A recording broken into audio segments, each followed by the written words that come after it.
in seminars of 20 or 30 people where you have people look at, okay, here's our condition.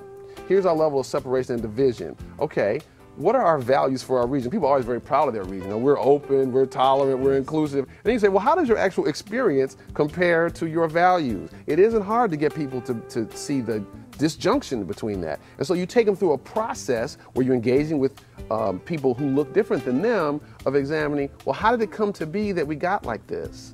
And then what might we do? And what role does trust in each other play in that? That's a lot of the work I do, to try to create those settings of exchange that move people forward and deepen their own commitment. Sometimes it's just making them aware. Sometimes it's they were somewhat aware but didn't know what to do. It's all about being a facilitator and creating a sense, creating a space in which they can, with other people who look different than them, say, we have a collective problem, and I have a piece of that problem that I'm contributing to, as well as I'm suffering from that problem. Okay, what might we do together to solve that problem? What I most appreciate working with David Campt is the fact that he does come from his head and his heart at the same time. And he also brings an incredible energy physically to a room. And even when that room is filled with thousands of people coming from many different directions and many different perspectives, he is able to be a unifying force that excites everyone around the issue that we came into the room to discuss. And it's incredible to be a part of that magic with him. I didn't think she was that.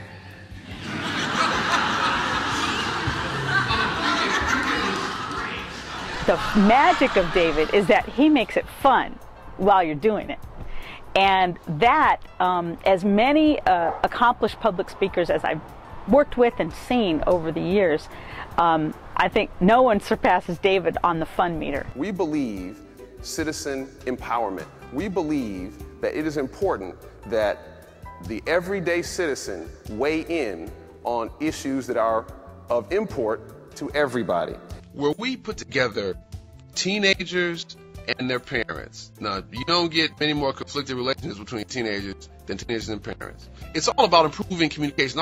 It's all about using the power of the group setting, of group dialogue, well-facilitated group dialogue, in order to have people move forward in their learning and move forward in their attitudes and behavior.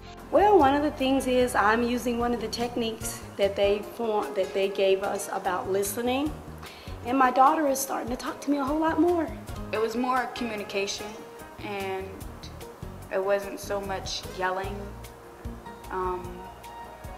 We had a lot more fun because we could communicate better than what we used to be able to. Now, we should all take responsibility to make sure that we all speak, every voice gets heard, because that makes the whole conversation richer.